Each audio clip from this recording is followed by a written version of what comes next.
सहनाववतु सहनौ भुनक्तु सह वीर्यङ्करवावहै तेजस्विनावधीतमस्तु मा विद्विषावहै। ओम शांति शांति शांति। हरि ओम। ओम स्थापकाय च धर्मस्य सर्वधर्मस्वरूपिणे अवतारवरिष्ठाय रामकृष्णाय ते नमः। जननीं शारदां देवीं रामकृष्णं जगद्गुरुं पादपद्मे तयो श्रित्वा प्रणमामि मुहुर्मुहुः। नमः श्री यतिराजाय विवेकानन्दसूरये सच्चित्सुखस्वरूपाय स्वामिने तापहारिणे। அனைவருக்கும் இனிய மாலை வணக்கம்.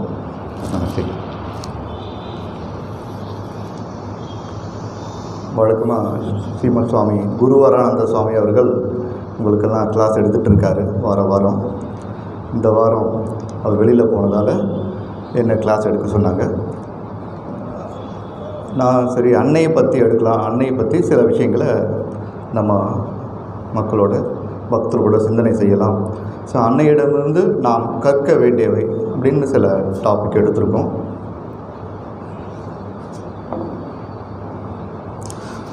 நிறைய பேருக்கு அன்னையை பற்றி படிச்சிருக்கோம், தெரிஞ்சிருக்கோம். இருந்தாலும் சில விஷயங்களை திரும்ப திரும்ப நினைக்கும் போது அது ஒரு லீலா தியானம் ஆகிடுது.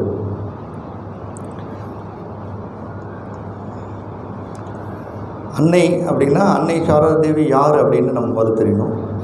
அப்புறம் அன்னை சாரதா தேவிட்டு நம்ம என்ன கற்க போகிறோம் அப்படின்றது தெரியணும். அன்னை சாரதா தேவின்னும்போது ஒரு கிராமத்தில் மேற்கு வங்காளத்தில் ஜெயராம்பாடியில் ஷியாமா சுந்தரி தேவிக்கும் ராமச்சந்திர முகர்ஜிக்கும் மகளாக பிறந்தவள். ஒரு சின்ன கிராமம், சாதாரண பெண்மணியாக நம்ம நினைத்து கொள்ளலாம். அவங்களுடைய வாழ்க்கை எப்படி உருவாகுது? 5 வயதில் பகவான் ஸ்ரீராமகிருஷ்ணரை தன்னுடைய கணவராக அடைகிறார்கள். ஸ்ரீராமகிருஷ்ணனுடைய முதல் மனைவி மற்றும் சீடர் அன்னை சாரதா தேவி. அவங்க வாழ்க்கை பார்த்திங்கன்னா 1853 1920 67 ஆண்டுகள் மட்டும்தான் வாழ்ந்தாங்க. அந்த 67 ஆண்டுகளில் ஸ்ரீராமகிருஷ்ணனோடு சேர்ந்து 33 வருடம். அப்புறம் இங்கேருந்து தட்சிணேஸ்வரர் செல்கிறாங்க ஒரு 16-17 வயதில். ஸோ அங்கேருந்து பகவான் ஸ்ரீராமகிருஷ்ணன்கிட்ட பராவித்யை அபராவித்யை ரெண்டுமே கற்றுக்கொள்கிறார்கள். அது என்ன பராவித்யை அபராவித்யை? பராவித்யை ஆன்மீக வாழ்க்கைக்கு உயர்ந்த நோக்கத்துக்கு செல்கின்ற ஒரு கல்வி. நம்மளாம் கற்றுக்கொள்ளணும், நம்மளும் கற்றுக்கொண்டு வருகிறோம் அந்த மடத்தின் மூலியமாக. அபராவித்யை வாழ்க்கை டே பை டே, தினந்தோறும் வாழ்க்கையில் எப்படி வாழக்கொள்வது, தொடப்பத்தை எங்கே வைக்கிறது, பொருட்களை எங்கே வைக்கிறது, எந்தெந்த பொருளை எங்கெங்கே வைக்கணும், அடிக்கடி பயன்படுத்தக்கூடிய பொருளை பக்கத்தில் இருக்கணும், பயன்படுத்தாத பொருளை சில கொஞ்சம் டிஸ்டன்ஸில் வைக்கலாம். அப்புறம் சில சமயங்களில் கரண்ட்டு போயிடுச்சு, இருட்டில் கூட அந்த பொருள் நம்ம எடுக்கக்கூடிய தெரியணும், அந்த பொருள் அதே இடத்துல வைக்கணும். இது எல்லாமே ஸ்ரீராமகிருஷ்ணன் அன்னை கற்றுக்கொண்டு வருகிறார்கள். அதே போல் ஒரு படகுல ஏறினாலும் சரி, இல்லை பஸ்ஸில் ஏறினாலும் சரி, முதல்ல பொருளை ஏற்றணும், அப்புறம் இறங்கும் போது எல்லா பொருளும் இறங்கிச்சா பார்த்துட்டு பின்னாடி இறங்கணும். இது எல்லாமே ப்ராக்டிக்கல் வாழ்க்கையில் நம்மலாம் எப்படி இருக்கணுன்றது ஸ்ரீராமகிருஷ்ணன் அன்னைக்கு கற்றுக் கொடுத்தாங்க. அன்னையும் பக்தர்கிட்ட அதுக்கப்புறம் நம்ம நிறைய அவங்களுடைய வாழ்க்கையிலேருந்து நிறைய விஷயங்கள் நம்ம தெரிந்து கொண்டு வரலாம். இது அவருடைய வாழ்க்கையிலேருந்து நம்ம தெரிந்து கொள்ளுது. இது முதல் பகுதியை வைத்திருந்தோம். ஸ்ரீராமகிருஷ்ணனுடைய உடல் மறைந்த பிறகு அன்னை வாழ்ந்திருக்காங்க, 34 வருடம் வாழ்ந்திருக்காங்க. அன்னையுடைய வாழ்க்கையில் 34 வருடம் என்ன மாதிரி ஒரு வாழ்க்கை! சாதாரண எளிமையான வாழ்க்கையிலிருந்து உயர்ந்த வாழ்க்கைன்னு சொல்லலாம். இப்போது ஒரு பக்தை பெண்மணி கேட்குறாங்க, அம்மா உங்களுடைய தெய்வீகத்தை எங்களால் புரிஞ்சு கொள்ள முடியலையே, நீங்கள்லாம் ஸ்ரீராமகிருஷ்ணன் அவ்வளோ சாதனை செய்திருக்கார், பகவான் யுக அவதார வரிஷ்டர் என்றெல்லாம் போற்றப்படக்கூடியவர். நீங்கள் அவருடைய மனைவி, முதல் சீடர். உங்களுடைய தெய்வீகத்தை எங்களாலெல்லாம் புரிந்து கொள்ள முடியலையே அப்படின்னு கேட்குறாங்க. இப்போது அம்மா பதில் சொல்கிறாங்க, எல்லாராலையும் புரிந்து கொள்ள முடியுமா மகளே? எல்லாராலையும் புரிந்து கொள்ள முடியுமா? இப்போது அன்னை ஒரு உதாரணம் சொல்கிறாங்க. ஒரு ஆற்றங்கரையில் ஒரு கல் இருக்குது. அந்த கல்லில் மக்கள் தினந்தோறும் சென்று அதை காலை தேய்ப்பாங்க. காலில் இருக்கிற அழுக்கெல்லாம் எடுக்கிறதுக்கு பயன்படுத்தும். அப்படி டெய்லி போயிட்டுருக்கும்போது ஒரு நாள் அந்த இடத்துல நகை செய்யக்கூடிய ஒரு வியாபாரி, இல்லை பொற்கொள்ளர் சொல்லலாம், அவர் வந்து நகை செய்கிறது அந்த இடத்துக்கு வரும்போது அந்த கல்லை பார்த்தவொடனே அவர் புரிஞ்சிட்டார், இது சாதாரண கல் மாதிரி தெரியலையே அப்படின்னு. இப்போ அந்த கல்லுடைய வேல்யூ அவருக்கு தெரிஞ்சிருக்கு. அப்புறம் எடுத்தார், அதோடைய வேல்யூ அதிகமான மதிப்பு உடையது. அதே போல் எல்லாராலையும் அன்னையை புரிந்து கொள்ள முடியுமான்னா முடியாதுன்னு சொல்ல வராங்க டைரெக்டாக. அப்போ இவங்களுடைய வாழ்க்கையை எப்படி புரிஞ்சுக்கணும்னா ஸ்ரீராமகிருஷ்ணர் மூலியமாக புரிந்து கொள்ளலாம், விவேகானந்தர் மூலியமாக அன்னையை பற்றி நம்ம தெரிஞ்சுக்கலாம். ஏன்னா அவங்கள பற்றி நம்ம தெரிஞ்சுருக்கோம். அவர் விவேகானந்தரை பற்றி இவ்வளோ பிரபலமாக பரவி இருக்குது. ஸ்ரீராமகிருஷ்ணர் யுக அவதாரர் எவ்வளோ சாதனைகள் பண்ணியிருக்காரு. ஸோ அவர்கள் மூலியமாகவும் அன்னையை பற்றி நம்ம தெரிஞ்சுக்கும் போது அன்னை சாதாரணவர் அல்ல அப்படின்னு நமக்கு ஒரு உறுதி ஏற்படுது.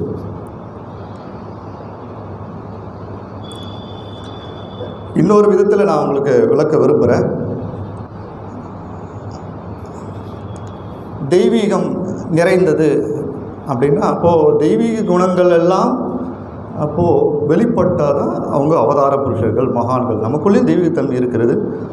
அந்த தெய்வீகத்தன்மையை வெளிப்படுத்துவதற்கு நம்ம எதை உதாரணமாக எடுத்துக்கொள்ளணும்? எங்கேருந்து எடுக்கிறது? மகான்கள் பிறக்கிறாங்க, மகான்களுடைய வாழ்க்கையிலிருந்து நம்ம தெய்வீகத்தன்மை எடுத்துக்கொள்ளலாம். இன்னொரு விதத்தில் நம்ம தெய்வீகத்தன்மை உணரணும் அப்படின்னா சாஸ்திரங்கள்லேருந்து நம்ம எடுத்துக்கணும். இப்போ சாஸ்திரங்கள் போது இப்போ எளிமையாக பகவத்கீதை நம்ம எல்லாம் நீங்கள்லாம் ரெகுலராக கிளாஸ் அட்டன் பண்ணியிருக்கீங்க. பகவத்கீதையில் 16வது அத்தியாயத்தில் வரக்கூடியது.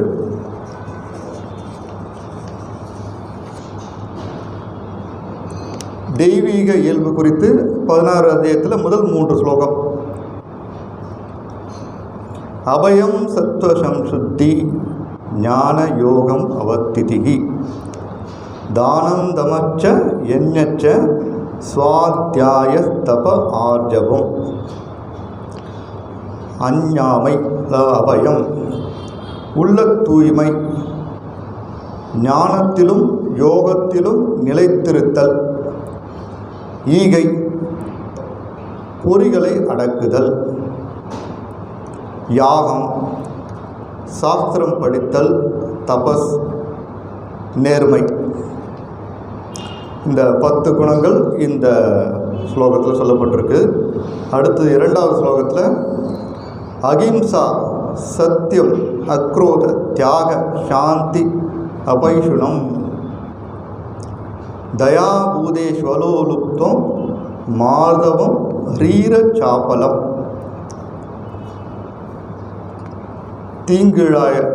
தீங்கிழையாமை, உண்மை, சினமின்மை, துறவு, அமைதி, கோல் சொல்லாமை, உயிர்களிடத்து இரக்கம், பிறர் பொருளை விரும்பாமை, இனிமை, நாணம், மனம் சலியாமை.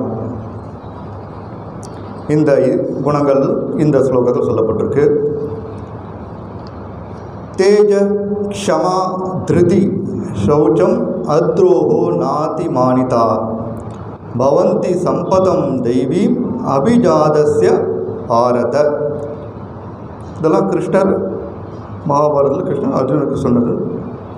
இதில் தேஜ தைரியம், பொறுமை, மன உறுதி, தூய்மை, வஞ்சகமின்மை, செருக்கின்மை, இவைகள் தெய்வ சம்பத்துடன் பிறந்தவனுக்கு இயல்பாகின்றன. ஸோ இந்த குணங்கள் மொத்தம் 27 குணங்கள் இதில் சொல்லப்பட்டிருக்கு. இந்த பகவத்கீதையில் இந்த 3 ஸ்லோகத்தில் நமக்கு 27 குணங்கள் கொடுக்கப்பட்டிருக்கு. இந்த 27 குணங்கள் நம்மளிடையே உள்ளது. நம்மெல்லாம் இந்த குணங்களை எந்த அளவுக்கு நம்மகிட்ட வளப்படுத்தி வருகிறோம், அந்தளவுக்கு மேன்மையாக வளர்ந்து கொண்டு வருகிறோம், தெய்வீக நிலைக்கு உயர்ந்து கொண்டே வருகிறோம் என்று அர்த்தம். அப்போ இந்த குணங்கள் எல்லாம் நீங்கள் அன்னை சாரதாவுடைய வாழ்க்கையில் பாருங்கள், ஒவ்வொரு இந்தவுடைய குணங்கள் எல்லாமே அன்னைக்கு பொருந்தது, அனைத்துமே பொருந்தது. இந்த குணங்கள் எல்லாமே அன்னைக்கு அடங்கும். இது மட்டும் இல்லை, இதுக்கு மேலே இருக்குது. அந்த குணங்கள்லாம் சாஸ்திரங்கள் இல்லை, சில சாஸ்திரங்கள் சொல்லப்பட முடியாது. அன்பு, தெய்வீகம், ஆன்மீகம், இதெல்லாம் நமக்கு தெரிஞ்சது சொல்கிறோம், தெரியாது எவ்வளோ இருக்குது. ஸோ சில அந்த குணாதிசயங்கள், தெய்வீக குணாதிசயங்கள், இதெல்லாம் உயர்ந்த மனிதர்கள், இந்த அவதார மகான்கள், புருஷர்கள் மட்டும்தான் கிடைக்கக்கூடியது. அந்த நிலையும் அன்னையிடம் நம்ம பார்க்கலாம். அவங்களுடைய வாழ்க்கையில் நம்ம பார்க்கும்போது இதெல்லாம் உயர்ந்து இருக்கிறது. அதனால தான் அவங்க அவதார புருஷர்கள், மகான்கள். பகவான் ஸ்ரீராமகிருஷ்ணன் அவதார வரிஷ்டர் எப்படி நம்ம சொல்கிறோமோ, அதே போல் அன்னையும் அவதார வரிஷ்டர். அப்போது ஒருத்தர் கேட்டாங்க, எல்லா அவதாரங்கள்லேயும் சக்தி முன்னாடியே போயிடுறாங்க, இந்த அவதாரத்தில் மட்டும் உங்களை விட்டுட்டு போயிட்டார் ஸ்ரீராமகிருஷ்ணர் அப்படின்னு கேட்டாங்க. அப்போது அன்னை சொன்னாங்க, இந்த அவதாரத்தில் ஸ்ரீராமகிருஷ்ணன் வந்ததே எல்லாரும் தாய்மை, இந்த கடவுள் தெய்வம், தாய் தெய்வமாக எப்படி அவர் காளி வழிபட்டார், அப்புறம் எல்லா பெண்களையும் தன்னுடைய தாயாக, தெய்வமாக, காளியாக பார்த்தார். அதே போல் என்ன, அதாவது என்னை சாரதா தேவி என்னை விட்டதுக்கு சொல்ல காரணம், இந்த உலகத்திற்கு தாய்மையை உணர்த்துவதற்காக என்னை விட்டு சென்றுள்ளார். இல்லைன்னா ஸ்ரீராமகிருஷ்ணர் இந்த உடலை விட்டபோது அன்னையால் இருக்க முடியல இந்த உலகத்தில். தானும் உடலை விட்டணும்னு ஆசைப்பட்டாங்க. இருந்தாலும் தெய்வீக சங்கல்பம், அது இறைவனுடைய கட்டளைன்னு சொல்லலாம். 34 வருடம் ஸ்ரீராமகிருஷ்ணர் உடல் போன பிறகும் இந்த யுகத்தில் இருந்து எவ்வளோ சாதனை, எவ்வளோ ஆன்மீக உயர்த்தி, மந்திர தீட்சிலேருந்து, சந்நியாச தீட்சிலேருந்து, பிரம்மச்சரிய தீட்சிலேருந்து மக்கள் உயர்ந்த நிலைக்கு எத்தனை பக்தர்கள் வந்து இன்றைக்கி மேலோன நிலைக்கு கொண்டு போகிறதுக்கு சங்க ஜனனியாக இன்று நாம் இங்கே உட்காந்துருக்கோம் அப்படின்னா அன்னை இல்லைன்னா நம்ம உட்காந்துருக்க முடியாது. ஏன்னா மடம் உருவானது அவங்களால தான். அவங்களுடைய ஒரு பிரார்த்தனை, அவங்க புத்தகையாக சென்றிருக்கும்போது அந்த புத்திஸ்ட் மனாஸ்ட்ரியில் மக்கள்லாம் பார்த்தாங்க. இந்த மக்கள்லாம் ஒரு மடம் உருவாக்கி அங்கே அமைதி சாப்பிட்டுட்டு தியானம், ஜப தியானம் பண்ணுறாங்க. ஸ்ரீராமகிருஷ்ணர் நம்பி விட்ட இந்த மக்கள்லாம் இப்படி வெளில பிச்சை எடுத்துக்கொண்டு வெளியில் திரிகிறாங்களே, இறைவா நீ இதுக்காக தான் வந்தியா அப்படின்னு ஸ்ரீராமகிருஷ்ணனை பிரார்த்தனை பண்ண பிறகு சுவாமி விவேகானந்தர் சிகாகோ சென்று, அதுக்கப்புறம் வேலு மடம் உருவாகுது. வேலு மற்ற மடங்கள்லாம் கொஞ்சம் கொஞ்சமாக உருவாகுது. இது பின்னாடி நம்ம பார்க்க போகிறோம். எது சொல்கிறேன்னா, அன்னையுடைய பிரார்த்தனையால் தான் இந்த மடம் உருவானதுன்றது நம்ம தெரிஞ்சுக்கணும். சங்க ஜனனியாக சுவாமி விவேகானந்தர் சொல்வார், அன்னை தான் இந்த மடத்துக்கு ஆதாரம், அவங்க இல்லைன்னா மடம் இல்லை.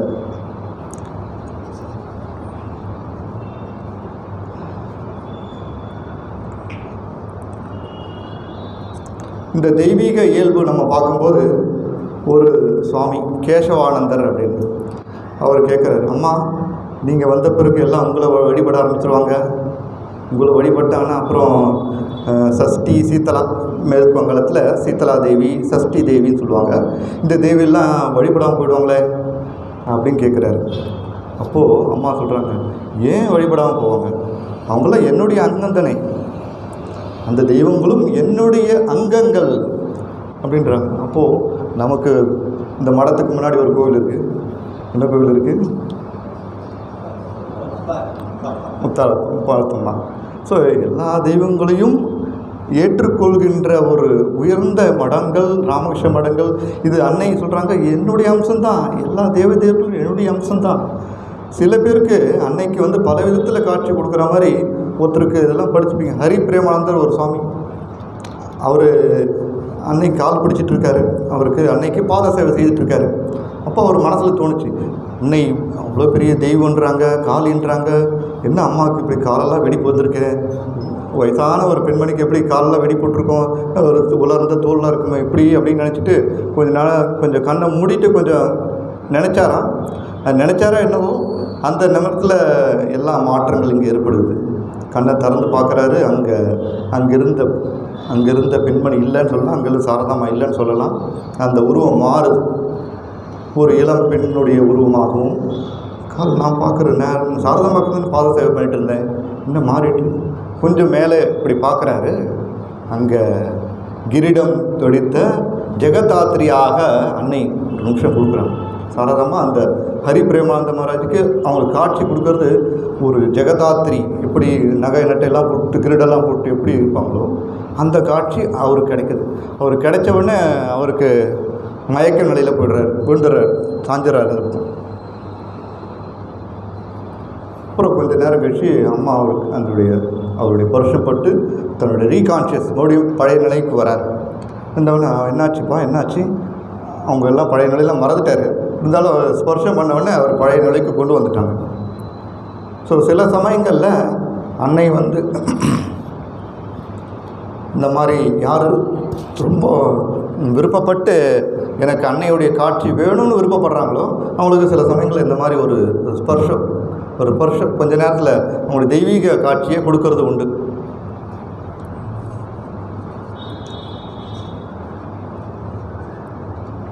அதனால் சில பேருக்கு அன்னைக்கு காளியா தரிசனம் கிடச்சிருக்கு, சில பேருக்கு ஜெகதாத்ரி, சில பேருக்கு லட்சுமி, சில பேர் சரஸ்வதி, இன்னும் எத்தனை தெய்வங்கள் இருக்கோ அவங்கவுங்க விருப்பத்துக்கு தகுந்த மாதிரி அவங்களுடைய மனநிலைக்கு ஏற்ப அவங்களுக்கு அந்த தெய்வங்களுடைய தரிசனம் அன்னைய மூலியமாக கிடைக்கப்பட்டிருக்கு.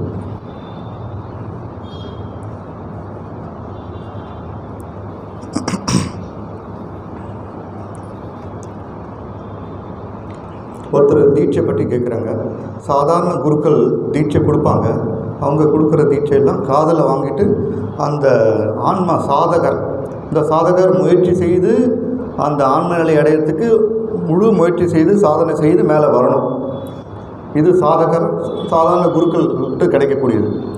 ஆனால் அவதார புருஷர்கள் மகான்கள் வரும்போது அந்த தீட்சை எப்படி இருக்குன்னா வெறும் காதில் மட்டும் கொடுக்கறதில்ல, அந்த தீட்சையானது மனதிற்கு சென்று அதுக்குடைய ஆற்றலும் சக்தியும் கூடவே நமக்கு வளர்கிறாங்க.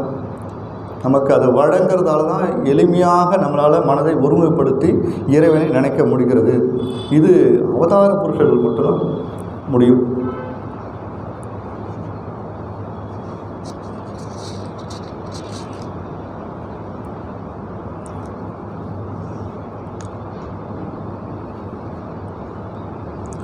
ஸ்ரீராமகிருஷ்ணர் சாரதாவை பற்றி என்ன சொல்கிறாங்க, ஸ்ரீராமகிருஷ்ணர் அன்னையை பற்றி என்ன நினைச்சாங்க. ஒரு தடவை ஸ்ரீராமகிருஷ்ணர்கிட்ட பாத சேவை பண்ணிகிட்ருக்காங்க. சாரதாமா காலை அழுத்துட்டு விட்டுருக்காங்க. இப்போ சாரதாமா கேட்குறாங்க, நீங்கள் என்னை எவ்வாறு காண்கிறீர்கள்? அவங்களுடைய மனைவி அப்படியே சொல்லலாம், அவர் மனைவி காலை அழுத்துட்ருக்காங்க. நீங்கள் என்னை எவ்வாறு காண்கிறீர்கள்?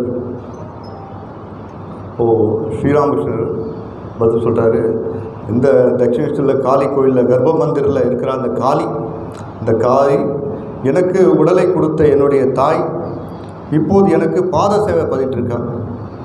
இந்த 3 பேருமே ஒன்றாக நான் காண்கிறேன். 3 பேருமே எனக்கு காளி பல ரூபத்தில் எனக்கு தெய்வமாகவும் ஒரு ரூபத்தில் மனைவியாக எனக்கு சேவைப்படுறதும் அதே காளி தான் எனக்கு சேவை பண்ணிட்டு வராங்க.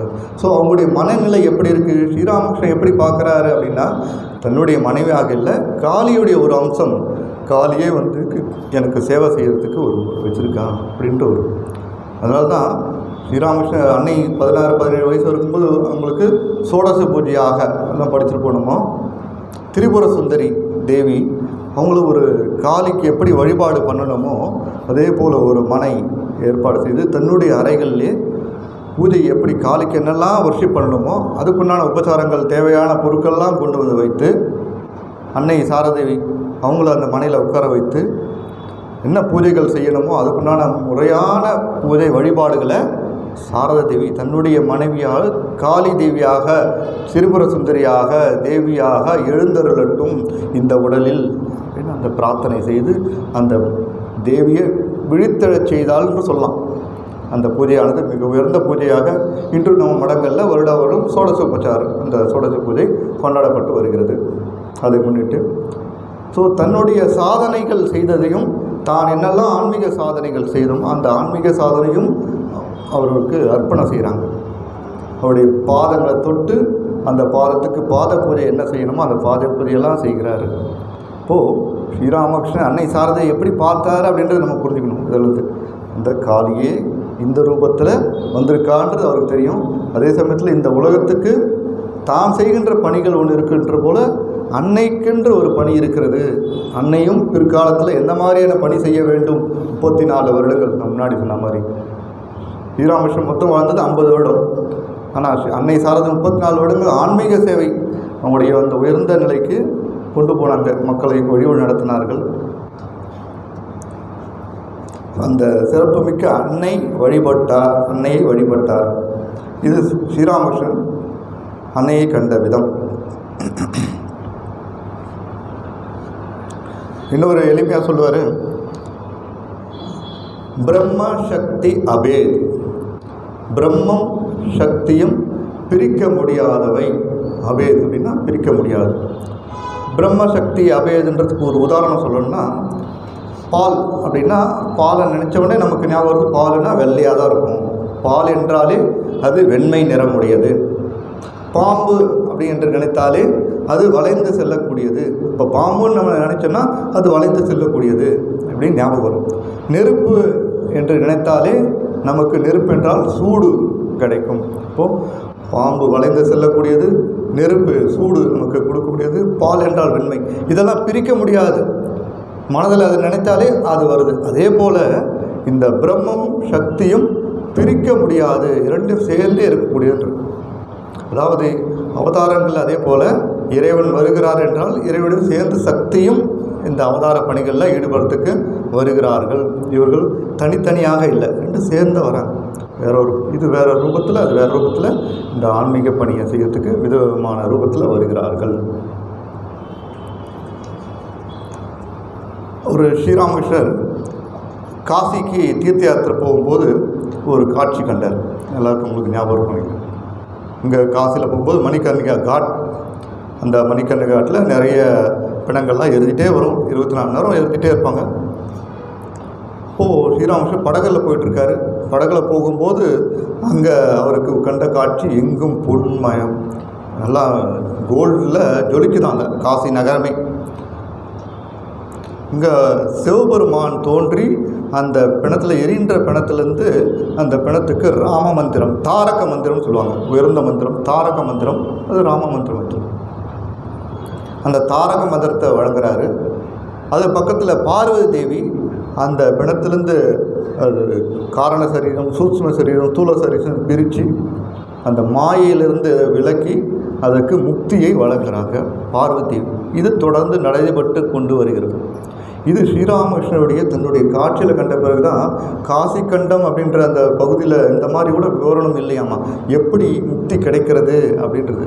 ஸ்ரீராமுடைய காட்சியில் கிடைச்ச பிறகு தான், ஓ இப்படி தான் முக்தி கிடைக்கிறதா காசியில், இப்படி தான் சிவபெருமான் வருகிறாரா, இப்படி தான் பார்வதி அந்த அந்த தெய்வத்துக்கு முக்தியை கொடுக்கறது அப்படின்றது, இந்த மாதிரியான செயல்கள் தான் செய்கிறன்றது ஸ்ரீராமுடைய காட்சியிலிருந்து கிடைக்கிறது.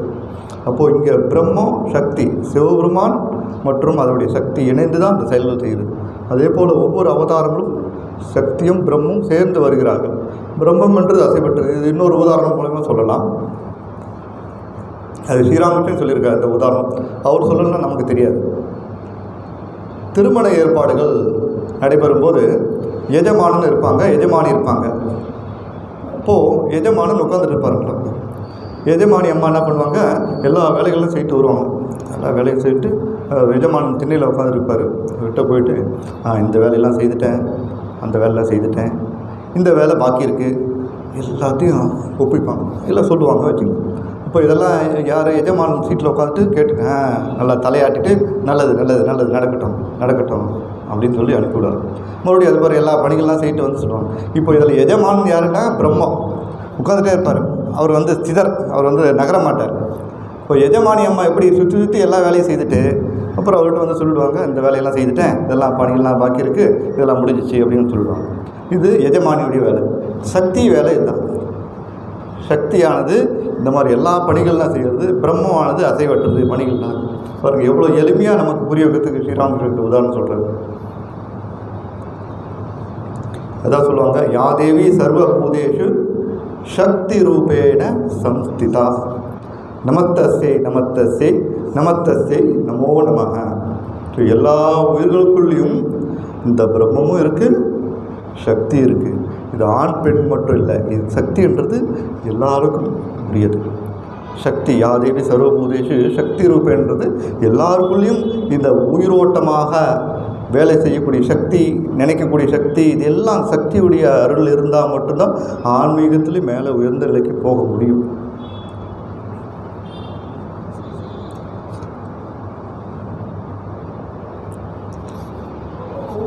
ஒரு தடவை உத்போதன்லாம் எங்கே இருக்குன்னு தெரியுங்களா உங்களுக்கு? கொல்கத்தாவில் மாயர்பாடின்னு சொல்லுவாங்க. அன்னையுடைய தங்குற இடம். அது கொல்கத்தாவுக்கு வந்து அந்த இடத்துல தங்குவாங்க. இப்போ உத்போதன்ற பத்திரிகை அந்த இடத்துல நடந்துட்டு வருது. இப்போ நம்ம ராமகிருஷ்ண விஜய மாதிரி தமிழில் நடக்கிற மாதிரி அந்த ஊரில் பெங்காலி பத்திரிகை அங்கே இருந்தால் வெளியில் வருது. பாக் பஜார் அப்படின்ற ஒரு இடத்துல ஒரு பில்டிங், அது அன்னை தங்கந்தால் அது பேர் மாயர்பாடி அப்படின்னு பேர். பெங்காலில் மாயர்பாடினா மதருடைய வீடு அப்படின்னு அர்த்தம். அங்கே அன்னை தங்கியிருக்காங்க. அப்போது பெண் பக்தர்கள்லாம் நிறைய பேர் வருவாங்க. ஆண் பக்தர்கள் சில குறிப்பிட்ட டைமில் வந்து போவாங்க. இப்போது பெண் பக்தர்கள் வந்து ஒரு ஃபோட்டோ கொண்டு வராங்க.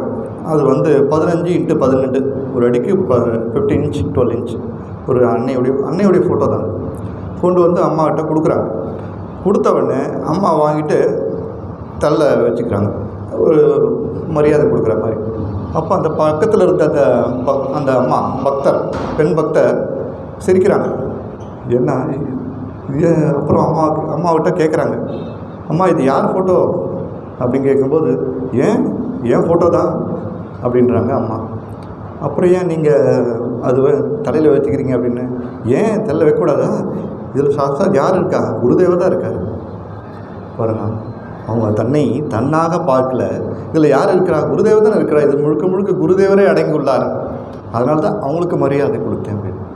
ஸோ அவங்களுடைய எண்ணங்கள் எப்படி இருக்குன்னா, தன்னாக நினைக்காம தான் குருதேவர் ஸ்ரீராமகிருஷ்ணருக்கு நினைத்து கொள்கிறாங்க. அதனால தான் அன்னை கோயில்பரா அப்படின்றது ஜெயராம்பாடிக்கும் நம்ம போகிற வழியில் ஜெயராம்பாடி போகிற வழியில் கோயில்பரான்ற ஒரு சின்ன ஆசிரமம்.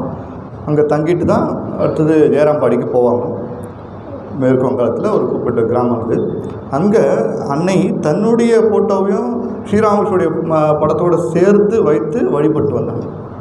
இப்போது சாதாரண பெண்மணியாக இருந்தால் தன்னோட ஃபோட்டோ வழிபட முடியுமா?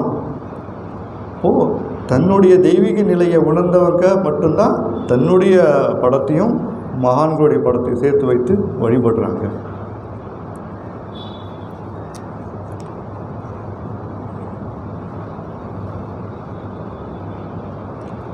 விவேகானந்தர் அன்னை பற்றி என்ன நினைக்கிறார்?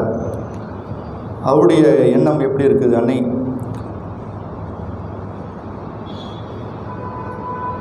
ஒரு தடவை சரத்சந்திர சக்கரத்துக்கு மற்றும் மற்ற சீடர்களுக்கு ஒரு கடிதம் எழுதுகிறார். நீங்கள் யாரும் அன்னையை பற்றி இன்னும் புரிந்து கொள்ளவில்லை. சக்தி விழித்தெழச் செய்வதற்காகவே அன்னை வந்துள்ளாள். அன்னை உயர்ந்த நிலையில் இருக்கக்கூடியவங்க நீங்கள்லாம் யாரும் புரிஞ்சிக்கல அப்படின்னு தன்னுடைய சகோதர சீடர்களுக்கும் சொல்கிறார். அங்கே வேலுமட்டிலேருந்து உத்போதனை போகிறதுக்கு போட்டில் போவாங்க. படகுல போயிடணும். கங்கையில் போயிட்டுருக்காங்க. போகும்போது கூட ஒரு சுவாமி ஒருத்தர் இருக்கார். அவர் பேர் விஞ்ஞானந்தர் மகாராஜ். அவர் கூட இருக்கார். போகும்போது அந்த கங்கை தண்ணி கலங்களாக தான் இருக்கும். சில சமயங்களில் தூய்மையாக இருக்கும், கலங்கள்லாம் வெளியிலேருந்து கொடுக்கும். அப்போ தண்ணி போகும்போது குடிச்சிட்டே போகிறாராம் விவேகானந்தர். குடிச்சிட்டே போகிறார். இப்போ மற்ற சாமியெல்லாம் சொல்கிறாங்க, சுவாமி உடம்பு கெட்டுடும், தண்ணி குடிக்காதீங்க. வந்துட்டு இல்லை அம்மாவை பார்க்க போகிறேன். யார்? சாரதாம்மா உத்போதனில் இருக்காங்க. அவங்கள பார்க்க போகும்போது மனம் தூய்மையாக இருக்கணும், அதனால தான் கங்கை நீர் குடிச்சிட்டே போகிறேன். ஸோ எந்த அளவுக்கு அவங்க இந்த ஸ்ரத்தை, அன்னையை பார்க்கணுன்னா தூய்மையான மனம் வேணும், தூய்மையான எண்ணம் வேணும். அப்புறம் அங்கே உத்போதனுக்கு போயிட்டு பிரணாம் பண்ணுறாங்க. அப்போது விஞ்ஞான மரர் தூரத்துலேருந்து முட்டி போட்டு பிரணாம் பண்ணிட்டு வந்துட்டார். அதை பார்த்தார் விவேகானந்தர். பார்த்துட்டு, இந்த ஜெகதாம்பா அன்னை, இந்த அன்னைக்கு இப்படியா நமஸ்காரம் பண்ணுவாங்க அப்படின்னு சொல்லிட்டு சுவாமி விவேகானந்தரை போயிட்டு சாஷ்டாங்கமாக பிரணாம் பண்ணி, எப்படி பிரணாம் பண்ணணும்னு சொல்லி காட்டுறாரு. சாஷ்டாங்கமாக பிரணாம் பண்ணி அப்புறம் எழுதிட்டு இப்படி பிரணாம் பண்ணணும். யார் அவங்க? அப்போது அதுக்கப்புறம் விஞ்ஞான மகாராஜ் சென்று அதே போல் சாஸ்திராங்கமாக நமஸ்காரம் பண்ணார். ஸோ சில செயல்கள் மகான்களுக்கு மட்டும்தான், அந்த உயர்ந்த அவதாரங்கள் கூட நம்மளும் அன்னை கூட இருந்தால் நமக்கு தெரிஞ்சிருக்காது. இப்போது அன்னை இந்த உடலை விட்ட பிறகு நமக்கு தெரிந்தாலே அவங்களுடைய மகிமை நமக்கு தெரியுது இன்றைக்கி. இப்போது அந்த இதில் அவதார புருஷர்கள், மகான்கள், விவேகானந்தர் போன்ற சில மகான்களுக்கு மட்டும்தான் அந்த அன்னையுடைய வலிமை மகிமை தெரிஞ்சிருக்கு. எல்லாராலும் தெரிஞ்சுக்க முடியாது. அதே போல் விவேகானந்தருக்கு நம்ம தெரிஞ்சிருக்கோம், சென்னைக்கு வந்தார், மற்ற இடங்கள்லாம் போனார். திரும்பி வரும்போது இங்கே மக்கள் சொன்னாங்க, நீங்கள் அமெரிக்காவில் நடக்கக்கூடிய சிகாகோ சொற்பொழிவில் சர்வ சமய மாநாடு நடைபெறுகிறது, அதுக்கு நீங்கள் செல்லணும் அப்படின்னு சொல்லும்போது, இவருக்கு சுவாமி விவேகானந்தருக்கு ஸ்ரீராமகிருஷ்ணருடைய காட்சி கிடைச்சிது. ஒரு கடல் நோக்கி செல்றா போல், நீ என்னை நோக்கி பின்னோக்கி வா அப்படின்னு ஒரு சைகை மூலமாக கொடுக்குறாரு. இவருக்கு ஒரு நம்பிக்கை வரலை. உங்களுக்கு கடல் கடந்து நம்ம செல்ல முடியுமா? ஒரு சன்னியாசி துறவி செல்ல வேண்டுமா? ஸ்ரீராமகிருஷ்ணன் காட்டுறாரு. பட் இருந்தாலும் அவருக்கு ஒரு நம்பிக்கை வரலை. அனுமதி யார்கிட்ட வாங்கணும்னா அன்னைக்கு ஒரு கடிதம் எழுதுறாரு. இந்த மாதிரி எனக்கு ஸ்ரீராமகிருஷ்ணருடைய காட்சி கிடைச்சிருக்கு, அப்புறம் வெளிநாட்டில் அமெரிக்காவுக்கு சென்று இந்த மாதிரி சர்வ சமய மாநாடு ஒன்று நடைபெறப் போகிறது, அதில் பேச வேண்டும். அன்னை ஒரு 2 நாள் 3 நாள் கழித்து அதுக்கு பதில் எழுதுகிறாங்க. மகனே, முன்மொழியமாக ஸ்ரீராமகிருஷ்ணருடைய கருத்துக்கள் பரவும், நீ செல்ல வேண்டும் அப்படின்னு அவங்க அனுமதி கொடுக்குறாங்க. ஸோ இந்த அனுமதி அன்னைக்கிட்ட வந்த பிறகு தான் அவர் தன்னுடைய பிரயாணத்தை முறையாக சரி பண்ணுறாரு. ஸோ அன்னையுடைய அனுமதி பெற்று இந்த பிரயாணத்தை தொடங்கினார். அதே போல் வேலூர் மடத்தில் முதல் முறையாக அந்த இடத்தெல்லாம் வாங்குகிறாங்க. அது ஒரு கங்கை கரையுடைய ஓரத்தில் இருக்குது. அன்னையை முதல் முறையாக கூப்பிட்டு வராங்க. அம்மா, இது ஸ்ரீராமகிருஷ்ணருடைய பெயரால் இந்த இடம் வாங்கப்பட்டுள்ளது, இங்கு மடம் உருவாக்க போகிறது அப்படின்னு அந்த இடத்த காட்டுறதுக்காக அன்னை சாரதேவியை கூப்பிட்டு வராங்க. உத்போதிலேருந்து அந்த அன்னை அந்த போட்லேருந்து இறங்கி அந்த இடத்துல சுற்றி பார்க்குறாங்க. ரொம்ப ரொம்ப அருமையான ஆன்மீக பூமியாக இந்த இடம் இருக்கிறது. இங்கே ஸ்ரீராமகிருஷ்ணன் நித்தியமாக நித்தியமாக இங்கே வசிப்பார் அப்படின்னு அன்னையும் அந்த உணர்வோடு சொல்கிறாங்க. அந்த இடம் எப்படி இருந்ததாம்மா, டாட்டாய்ஸ், அதாவது இந்த ஆமையுடைய முதுகு போல், ஆட்டை முதுகு அப்படின்னா அது அதாவது தந்திர சாதனைகள் பண்ணுறதுக்கெல்லாம் உகுந்த இடம்னு சொல்லுவாங்க. இந்த இடம் இந்த ஆமையுடைய முதுகு போல். ஸோ அந்த நம்ம வேலூர் மடமும் அந்த மாதிரியான ஒரு அமைப்பில் இருந்தது அந்த இடம். அதனால் ஒரு புனிதமான இடம் அங்கே அப்படின்னு அன்னையும் மனசில் இருந்து இந்த இடம் ரொம்ப நல்ல இடமா வாங்கியிருக்கீங்க, இங்கே ஸ்ரீராமகிருஷ்ணன் என்று வசிப்பார் அப்படின்னு அவங்களும் ஆசீர்வாதம் பண்ணுறாங்க. அப்புறம் அன்னை தன்னுடைய கால் பதத்தை முதல் வைத்த இடத்துலேருந்து அந்த பூமியை அந்த புனிதமான அந்த மண் எடுத்து ஒரு பேக்கில் போட்டு கட்டி வைக்கிறாங்க. அதுக்கப்புறம் கோயில் கட்டுறாங்க. இப்போ வேலூர் மடத்தில் கோயிலில் நீங்கள் போனீங்கன்னா அங்கே கர்ப்ப மந்திரில் ஸ்ரீராமகிருஷ்ணனுடைய மூர்த்தி இருக்கும். மூர்த்தி பக்கத்துலேயே வலது பக்கத்தில் அன்னையுடைய அந்த பாத மண் என்றைக்கு எடுத்ததோ அந்த கோவில் கட்டுறதுக்கு முன்னாடி எடுத்தது அந்த மண் இன்றும் அங்கே வச்சு வழிபட்டப்பட்டு வருகிறது, அந்த புனிதமான மண். ஸோ அன்னையுடைய புனிதம் என்றும் இருந்துட்டு இருக்கு. அதுக்கப்புறம் நமக்கு தெரியும் அன்னையுடைய வாழ்க்கையில் அவங்க இறந்த பிறகும் அவங்களுடைய முழு உடலும் தகனம் செய்யப்பட்ட இடமும் வேலூர் மடத்தில் தான். அவங்களுக்குன்னு ஒரு கோவில் கட்டி அன்னை சாரதா தேவி கோவில் அந்த இடத்துல தகனப்பட்டு அது சொல்லுவாங்க. சக்தி பீடங்கள் நம்ம பாரத தேசம் முழுவதும் இருக்குது, வெளியிலையும் இருக்குது. 52 சக்தி பீடங்கள் சொல்லுவாங்க. அன்னையுடைய அங்கங்கள் விதமான இடத்துல விழுந்தாலும் அதெல்லாம் சக்தி பீடங்களாக ஆகிடுச்சு. ஆனால் இங்கு அன்னையுடைய முழு உடலும் தகனம் செய்யப்பட்ட அந்த இடம், அது எந்த அளவுக்கு சக்தி பீடம்ன்றது நீங்கள் நினச்சிட்டு பார்க்கணும். முழு உடலும் அந்த இடத்துல எரிக்கப்பட்டிருக்கு. அந்த மாதிரியான ஒரு சக்தி பீடம் வேலூர் மடத்துலேயே அன்னையுடைய தகனம் செய்யப்பட்டிருக்கு அந்த இடம். அங்கே இன்றும் அன்னை கங்கையை பார்த்த மாதிரி வந்திருப்பாங்க. மற்ற தேவர்கள்லாம், அதாவது பிரம்மானந்த மகாராஜும் சுவாமி விவேகானந்தரும் இந்த பக்கம் பார்த்து உட்காந்துருப்பாங்க. அன்னை கங்கையை பிடிக்கின்றதால கங்கையை பார்த்த மாதிரி அவங்களுடைய கோவில் அமைக்கப்பட்டிருக்கு.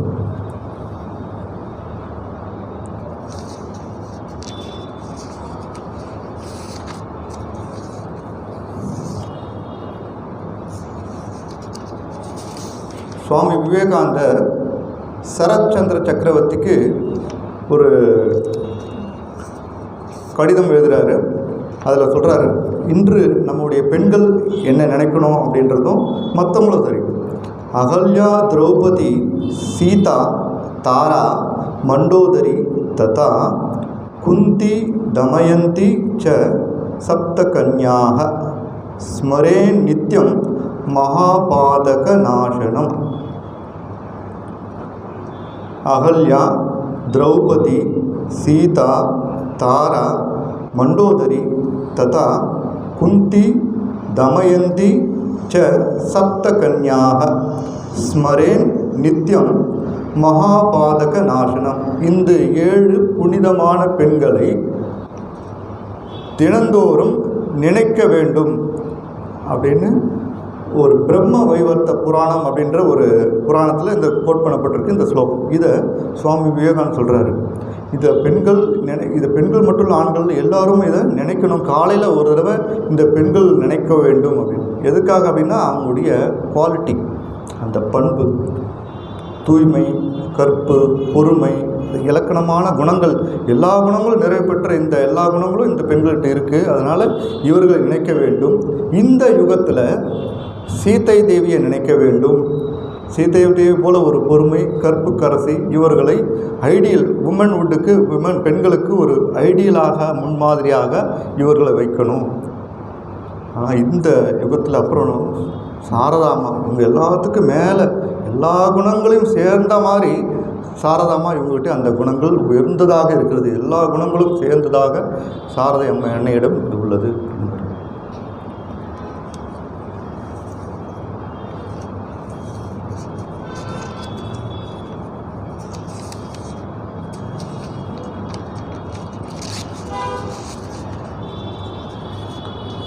அது போகிறதுக்கு முன்னாடி அவதாரங்கள் அப்படின்றதுக்கு உங்களுக்கெல்லாம் ஒரு சின்ன கொஸ்டின் கேட்பேன். இது ஸ்ரீராமகிருஷ்ணர் மகேந்திரநாத் குப்தா அப்படின்னு நீங்கள் கேள்விப்பட்டிருக்கீங்க. அமுத மொழிகள் நான் படிச்சிருப்பீங்க. அமுத மொழிகளை புத்தகத்தில் நம்ம டெய்லி வாசிட்டு வந்துட்டுருக்கோம். அந்த அமுத மொழிகளில் எழுதினவர் மகேந்திரநாத் குப்தா. அவர் ஸ்ரீராமகிருஷ்ணன் உட்காரும்போது அவர் கூட பக்தரோடு சேர்ந்து உட்காந்துருப்பார். அவர்கிட்ட ஒரு தடவை உதாரணத்துக்கு சொல்கிறாரு, அவதாரங்கள் என்ன அப்படின்னா எப்படி புரிஞ்சுக்கிட்டே அப்படின்றதுக்காக இந்த மாதிரி ஒரு டவல் வச்சுருந்தார். அதே போல் உங்களுக்கு கொண்டு வந்திருக்கேன். இன்னொன்று வரான் ஸ்ரீராமகிருஷ்ணன் இந்த மாதிரி ஒரு துணியை வச்சுட்டாரான். இந்த முகத்தை இப்படி முகத்துக்கு முன்னாடி இப்படி காமிச்சாரான். என்ன தெரியுதா அப்படின்னு கேட்டாரான். தெரியவில்லை, இந்த துணி போட்டால் எப்படி என்னால் உங்களை பார்க்க முடியல அப்படின்னு சொன்னேன். சரி, அடுத்தது அதே போல் அந்த துணியிலேயே ஒரு துவாரம் இருந்ததா? அப்படி இருந்ததுன்னா இப்போ அந்த துவாரத்தின் வழியாக என்னால் பார்க்க முடிகிறது. அதே போல் நீங்களும் பார்க்க முடிகிறது, எங்களால் பார்க்க முடிகிறது. அதாவது இது எதுக்காக உதாரணம் சொன்னார் மகேந்திரநாத் அது கூட கொடுத்த இந்த துணி என்பது என்ன அப்படின்னாரு. நீங்கள் சொல்ல முடியுமா என்ன பதில்னு? இந்த துணி என்பது மாயை. ஓகே, அடுத்தது வேறு என்ன சொல்ல முடியுமா? பிரம்மா. வேறு இக்னோரன்ஸ். ஓகே, அறியாமை. ஓகே, அதை சொன்னார் மாயை.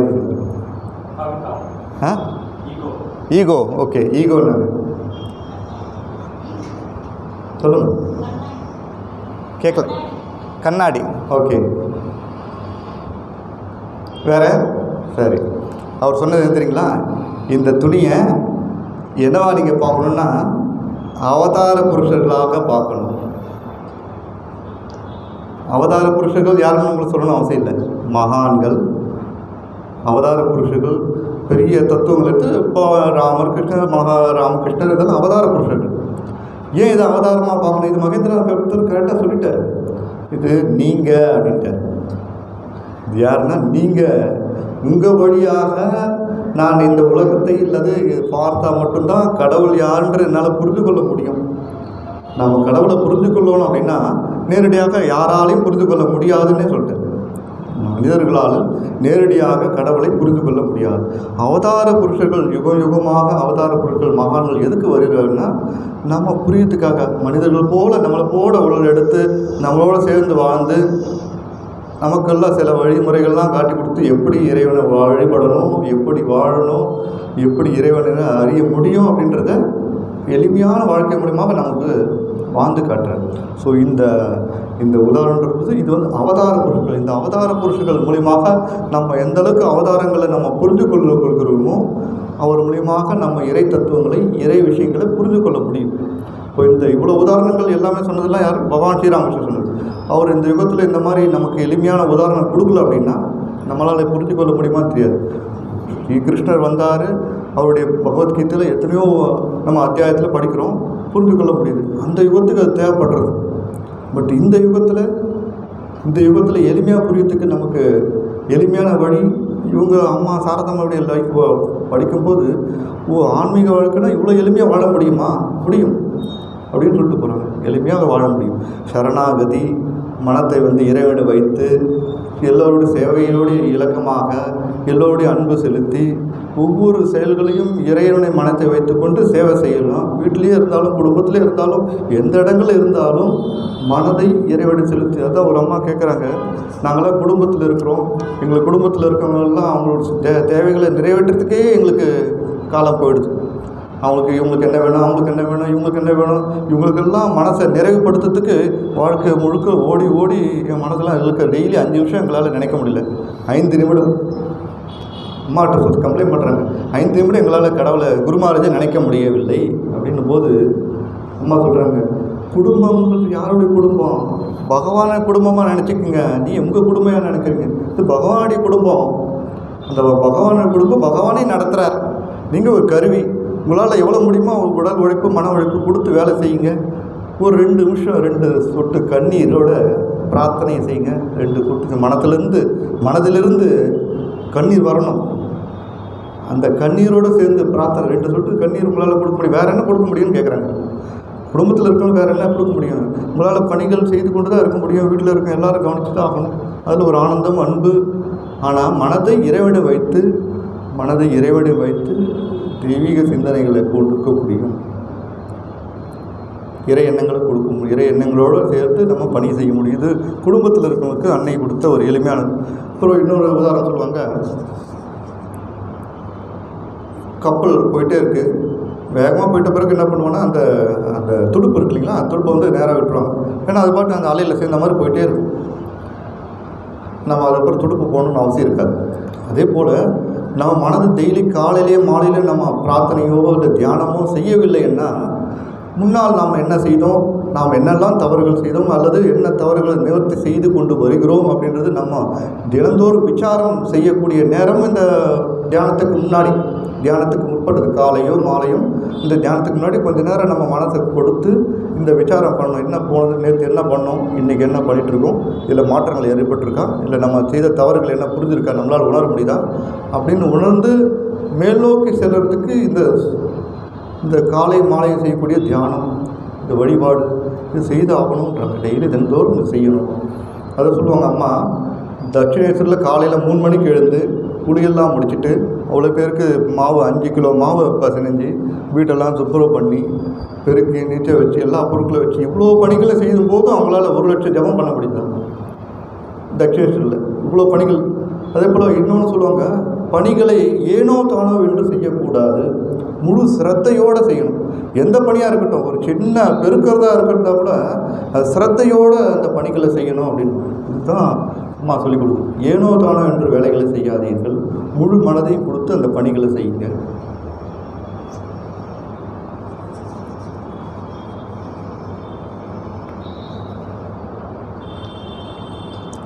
அம்மா சொல்லிக் கொடுத்த எளிமையான ஒரு பாடம், எங்கு எப்படியோ அங்கு அப்படி, யாரிடம் எப்படியோ அவரிடம் அப்படி, எந்த சூழ்நிலையில் எப்படியோ அந்த சூழ்நிலையில் அப்படி.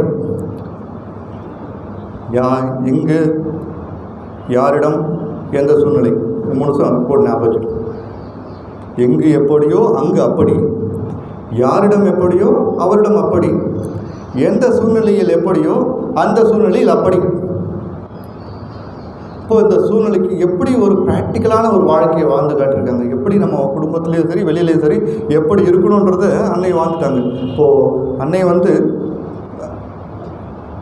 அவங்க ஜெயராம்பாடி போனாங்கன்னா ஜெயராம்பாடியில் பக்தர்களுக்காக விழுந்து போயிட்டு பால் வாங்கிட்டு வருவாங்க, காய்கறி வாங்கிட்டு வருவாங்க, அவங்களே போவாங்க, அவங்களே சமையல் பண்ணுவாங்க, குடும்பம் எல்லாம் பண்ணுவாங்க. ஆனால் இங்கே உத்போதன் கொல்கத்தாவுக்கு வந்த பிறகு அவங்க அந்த மாதிரி போக முடியாது. சிட்டி இது, கொல்கத்தாவில் அந்த மாதிரி போக முடியாது. அப்போ மற்ற பக்தர்கள் அந்த வேலையெல்லாம் செய்வாங்க. அதே போல் அவங்க எப்படி இருக்கணுமோ அந்த தீட்சை மற்ற நேரங்களில் அந்த சூழ்நிலைக்கு இடத்துக்கு தகுந்த மாதிரி தன்னை மாற்றிக்கொள்வார்கள். சூழ்நிலை, இடம் பொருள் ஏவல் நம்ம தமிழில் சொன்னோம். அதே போல் இடத்துக்கு தகுந்த மாதிரி, பொருளுக்கு தகுந்த மாதிரி, ஏவலுக்கு தகுந்த மாதிரி நம்முடைய சூழ்நிலையை, நம்ம வாழ்க்கையை மாற்றி கொண்டு பழக வேண்டும்.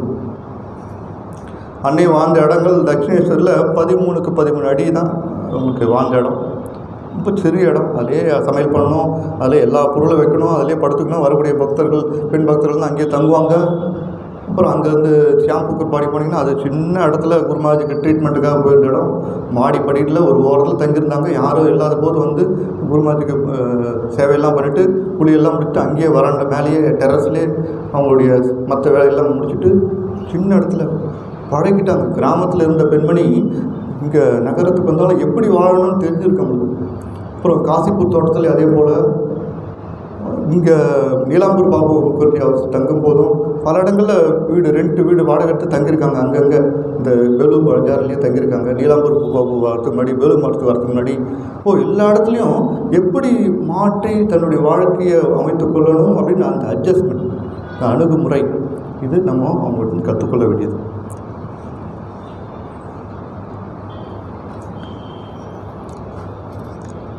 போல் பாரம்பரியத்தை எவ்வளோ முக்கியத்துவம் கொடுத்தாங்கன்றது நம்ம இந்த நிகழ்வுலேருந்து பார்க்கலாம். ஒரு பக்தர் வந்து சுரேந்திரநாத் சர்க்கார், ராஞ்சி, அது ஜார்க்கண்டுடைய தலைநகரம். ராஞ்சி எங்கே இருக்குது, கல்கத்தா எங்கே இருக்குன்னு தெரிஞ்சிருக்கும். 4 மணி நேரம் 5 மணி நேரம் ட்ராவல். ராஞ்சிலேருந்து இந்த பக்தர் வர்றாரு. அவங்களோட மனைவியை கூப்பிட்டு வராங்க. உத்போதல், கொல்கத்தாவில் இருக்க உத்போதலில் அம்மாவை பார்க்கறதுக்கு வந்திருக்காங்க. அவர் இந்த மாதிரி அங்கே கொல்கத்தாவில் வரும்போது ஒரு 3 வாரம் அங்கே என்ன தங்குவார். இப்போ அம்மா கூட தன்னுடைய மனைவியை கூப்பிட்டு வந்து அம்மாவை பார்க்கறதுக்கு வருவாங்க. அப்போது அந்த பெண்மணி, அவங்களுடைய மனைவி, அவங்கள கூப்பிட்டுட்டு அம்மா உத்போதலேருந்து ஒரு சில தொலைவு, ஒரு 1/2 கிலோமீட்டர் கூட இருக்கலாம். இங்கே கங்கைக்கு போகிறதுக்கு படித்துறை இருக்குது. அந்த படித்துறையில் என்னன்னா குளிக்கலாம். மற்றெல்லாம் படித்துறை இல்லாண்டதில் ஒரு அவ்வளோ தூரம் போவாங்க படித்துறை குளிக்கிறது. ஸோ அந்த கங்கைக்கு கூப்பிட்டு போகிறாங்க அந்த மனைவியை. படித்துறை அங்கே குளிச்சுட்டு மேலே வராங்க. வரும்போது அங்கே ஒரு பிராமின் பூஜாரி, அங்குடைய ஆர்த்தடாக்ஸ் அந்த பிராமின்ஸ் என்ன பண்ணுவாங்கன்னா, அந்த கங்கையில் குளிச்சுட்டு வந்தால் ஒரு புனிதமான குளியல். கங்கையில் குளிக்கிறது ஒரு புனிதமான செயல். நம்ம குளித்து வரும்போது அந்த பொட்டு விட்டணும், அந்த பிரணாமி கொடுக்கணும், இதெல்லாம் ஒரு சடங்கு. மேலே வந்த பிறகு அம்மா சொல்கிறாங்க, அந்த பூஜாரி பிராமணிக்கு பிரணாம் பண்ணு. பிரணாம் பண்ணிட்டு 1 பைசா கையில் கொடுத்துட்டு அந்த சந்தனத்தை நெத்தியில் விட சொல்கிறாங்க. நெத்தியில் விட்டு வராங்க. ஸோ அம்மா இவ்வளோ பெரிய ஜெகதாத்ரி, உலகம் முழுக்க போற்றப்படவளோ இருந்தாலும் அங்குள்ள பாரம்பரியம் என்னவோ அதை சரியாக பயன்படும். அந்த உள்ள பரம்பரை என்னவோ, பாரம்பரியம் என்ன, நம்முடைய கலாச்சாரம் என்னவோ. சில கோயில்களுக்கு போனோமா, போயிட்டு வரணும். உங்களுக்குன்னு ஒரு குலதெய்வம் இருக்கா, அந்த குலதெய்வத்துக்கு வருடம் ஒரு தடவை போகணும், போயிட்டு வாங்க. இதெல்லாம் நமக்கு சொல்லிக் கொடுக்குறாங்க. எந்த இடங்களில் இருக்கிறோமோ, எந்த இடத்துல எந்த சூழ்நிலை இருந்தாலும் எல்லா தேவர்களும், எல்லா பாரம்பரியம், எல்லா கலாச்சாரத்தையும் ஏற்றுக்கொண்டு நம்ம வாழ்க்கையை வாழணும்.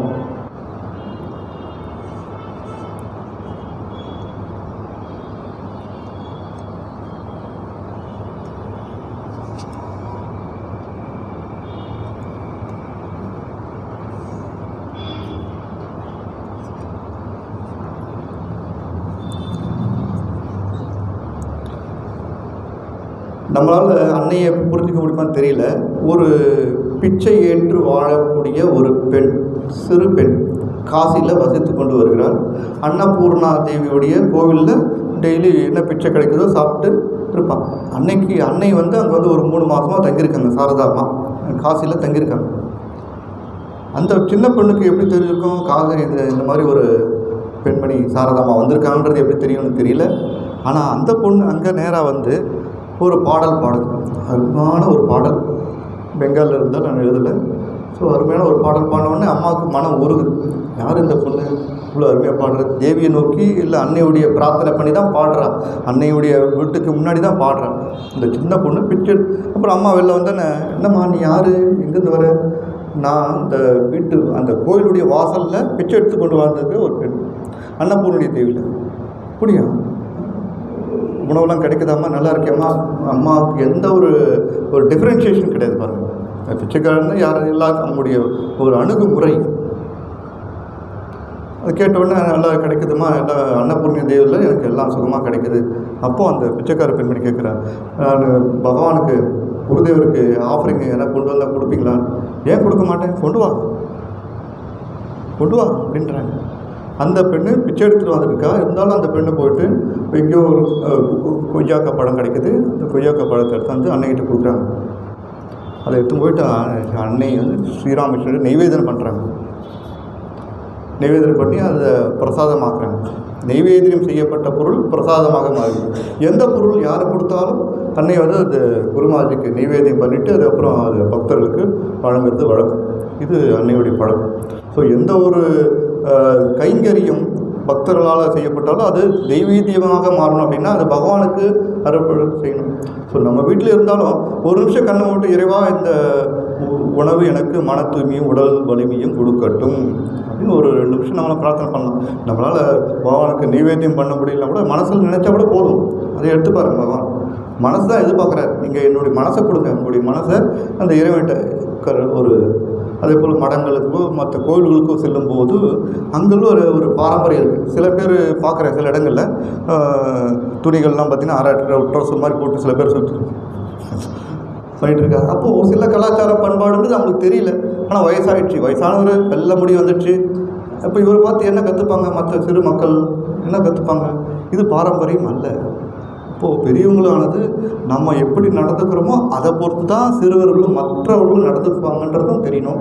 அதுக்குரிய கலாச்சாரம், அதுக்குரிய பண்பாடு, சில இடங்களில் என்ன பண்பாடு இருக்குது, எல்லா கலாச்சாரம் இருக்குது, அதை நம்ம கற்றுக்கணும். ராமகிருஷ்ணனுடைய பரம்பரை ஸ்ரீராமகிருஷ்ணர் அன்னை சாரதா என்ன சொல்கிறாங்க? ஒரு கோவிலுக்கு போனால் சும்மா போயிட்டு வரக்கூடாதுன்னு சொல்கிறாங்க. எதுக்கு சும்மா போயிட்டு வரக்கூடாது? எது போனாலும் எங்கேருந்து எவ்வளோ நமக்கு ஆன்மீக செல்வங்கள் நமக்கு கிடைச்சி தான் வருது. இப்போ போகும்போது நம்மளால் முடிஞ்சது என்ன இருக்குது? பொருட்செல்வம். சரி, என்னால் முடிஞ்சது ஒரு சிறு பொருட்செல்வத்தை கொடுத்துருவோம், தானம் பண்ணிட்டு வரோம். ஒரு உண்டியலில் பிரணாமியில் பணத்தை போட்டு வரோம். இல்லை சாதுக்களை பார்த்தா அவங்களுக்கு எங்கேருந்து கிடைக்கும்? அவங்க வீட்டில் பிரணாமியும் கொடுக்குறோம். இதெல்லாம் தான தர்மங்கள். எங்கேருந்து? இறைவனால் கொடுக்கப்பட்ட பொருள் இறைவனுக்கே கொடுக்கப்படும். மனம் மாற்றங்கள் இந்த மாதிரி கொஞ்சம் கொஞ்சமாக மாற மாற அந்த தெய்வீக ஆனந்தத்தை கொஞ்சம் கொஞ்சமாக செய்ய முடியும். இது ஒரு உதாரணமாக அன்னை வாழ்ந்து காட்டுறாங்க. இந்த மாதிரி பாரம்பரிய மூலியமாக சொல்கிறாங்க. ஒரு அம்மா கேட்குறாங்க, நான் ரொம்ப ஏழை, என்னால் உங்களை பார்க்க வரும்போதெல்லாம் எனக்கு எதுவும் கொண்டு வர முடியலையா? என்ன நீ ஏம்மா கஷ்டப்படுற? ஒரு அண்ணாக்கு ஒரு தேங்காய் லட்டு வாங்கிட்டு வா டெய்லி. நீ எப்போல்லாம் வரும்போது அதுக்கு பாருங்கள், அம்மா சொல்ல சும்மாவா அப்படின்னு சொல்லலை. ஒரு அண்ணாக்கு ஒரு தேங்காய் லட்டு வாங்கிட்டு கொடு போதும். நீ அடிக்கடி வரணும்னு ஆசைப்பட்டு வர, தப்பு கிடையாது. ஆனால் அந்த பொருளை கொடுக்கக்கூடிய ஒரு ஹேபிட்டை கலாச்சாரத்தை வைக்கணும் அப்படின்னு சொல்லி கொடுக்குறாங்க.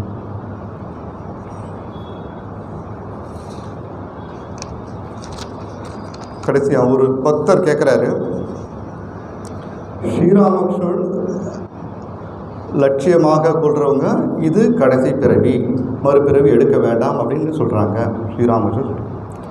சுவாமி விவேகானந்தர் சொல்கிறாரு, சந்நியாசம் எடுத்தால் மட்டும்தான் உங்களுக்கு அதாவது முக்தி கிடைக்கும், கடைசி பிறவி அப்படின்றாரு. அப்படின்னு அன்னைக்கிட்ட இந்த கேள்வி கேட்குறாங்க. ஸ்ரீராமகிருஷ்ணனுடைய லட்சியமாக கொண்டால் இதுதான் கடைசி பிறவி. சுவாமி விவேகானந்தர் என்ன சொல்கிறார்? இல்லை, சன்னியாசி துறவி எடுத்தால் மட்டும்தான் இது உனக்கு கடைசி பிறவி அப்படின்னு இந்த கேள்வியை அன்னைக்கிட்ட கேட்கும்போது ஸ்ரீராமகிருஷ்ணன் சொன்னதும் சரிதான், விவேகானந்தர் சொன்னதும் சரிதான்ட்டாங்க. உங்களுக்கு ஒன்றும் புரியல. அம்மா சொல்கிறாங்க, ஸ்ரீராமகிருஷ்ணன் சொன்னது கடைசி பிறவி. ஸ்ரீராமகிருஷ்ணனுடைய லட்சியமான இந்த உயர்ந்த ஐடியல் இதை புரிந்து கொள்வதற்கு இது கடைசி பிறவி. விவேகானந்தர் சொன்னது என்ன சொல்கிறார்? சன்னியாசி துறவு எடுத்தவங்களுக்கு கடைசி பிறவி. அதாவது இந்த லட்சியத்தை எடுத்துக்கொண்டு முன்னேறி வர வர வர வர பக்தர்களுக்கு வெளித்துறவு அவங்களுக்கு தேவையில்லை. இல்லற பக்தர்களுக்கு வெளித்துறவு தேவையில்லை. இன்னர் அந்த ரெனவுன்சியேஷன், இன்னர் ரெனவுன்சியேஷன், உள்துறவு தானாக வந்துடுன்றாங்க. நீங்கள் உடனே ஃபோர்ஸ் பண்ணி வரணும்னு கிடையாது. வாழ்க்கையில் கொஞ்சம் கொஞ்சமாக போக போக போக அந்த துறவானது உள்ளுக்குள்ளே தானாக அவங்களுக்கு வந்துடும். அந்த நிறைநிலையை அடைந்து விடுவார்கள். எதுக்கு பயம்? எதுக்கு பயம்? குருதேவரை சரணடைந்து வாழுங்கள் அப்படின்னு சொல்கிறாங்க. குருதேவரை சரணடைந்து வாழுங்கள். இந்த உலகத்தில் கருணை, அந்த இறைவனுடைய கருணையும் குருவுடைய கருணை, இந்த 2 கருணையும் கிரேஸ் ஆங்கிலம் சொல்லுவாங்க. இந்த கருணை கிடைத்தால் மட்டும்தான் யார் எந்த நிலையிலிருந்து, அது இல்லற பக்தராலும் சரி துறவி பக்தராக இருந்தாலும் மேலோ நிலைக்கு வரணும்னா அந்த கிரேஸ், கடவுளுடைய அருள், குருவுடைய அருள் நமக்கு கிடைச்சா மட்டும்தான் மேலே முன்னேற முடியும். கடைசியாக அம்மா எல்லோரும் சொல்லும்போது அவங்க உட்போதல் இறக்குது மாதிரி, யாரெல்லாம் இங்கே வந்திருக்காங்களோ, யாரெல்லாம் வரப்போகிறார்களோ அவர்கள் எல்லோருக்கும் என்னுடைய நல்ல ஆசைகளை கொடுத்து விடுங்கள். ஸோ நம்ம எல்லாம் அவங்களுடைய ஆசீர்வாதம் பெற்றதால் தான் நம்ம வந்திருக்கோம். அவரை பற்றி கேட்டுட்ருக்கோம். இதுவே பெரிய புண்ணிய பாக்கியம். எத்தனையோ மக்கள் எத்தனையோ உலகத்தில் எத்தனையோ விஷயங்களை கேட்டுட்ருக்காங்க. நம்ம இந்த 1 மணி நேரத்தில் இது இவ்வளோ நல்ல விஷயங்களும் கேட்க முடியுது. இந்த காது, இந்த மனசு, இந்த உடல், இந்த மனதும் புனிதம் அடைந்து விட்டதே அவர்களை கேட்க இல்லையா? அதை சொல்லுவாங்க, மனித பிறவி எடுத்ததே பெரும் பாக்கியன்றாங்க. மனித பிறவி எடுக்கிறதே பெரும் பாக்கியம். அப்படிப்பட்ட பெரும் பாக்கியம் நமக்கு கிடைச்சிருக்கு. அப்போது நம்மகிட்ட இருக்குது கொஞ்சம் பக்தி, ஞானம் எல்லாம் தானாக வரும். பக்தியும் சேர்ந்து நமக்கு இறைவன் கொடுத்துருக்கு இந்த உடலை மனதை வைத்துக்கொண்டு எந்த அளவுக்கு இறைவன் மீது சிரத்தை, பக்தியோடு சேர்ந்து சிரத்தை நமக்கு அதிகமாக வளர அந்த கடவுளுடைய அருள் நமக்கு இருக்குன்னு அர்த்தம். கடவுள் கொடுப்பார் அருள். ஸோ இந்த நல்ல நாளில் உங்களுடன் சில சிந்தனைகளை, அன்னையுடைய சிந்தனைகளையும் பகவான் ஸ்ரீராமகிருஷ்ண சுவாமி விவேகானந்த சிந்தனைகளையும் பகிர்ந்து கொண்டோம். அனைவருக்கும் நன்றி. ஓம் சாந்தி சாந்தி சாந்தி. ஹரி ஓம் தத்தத். ஸ்ரீராமகிருஷ்ணார்ப்பணமஸ்து.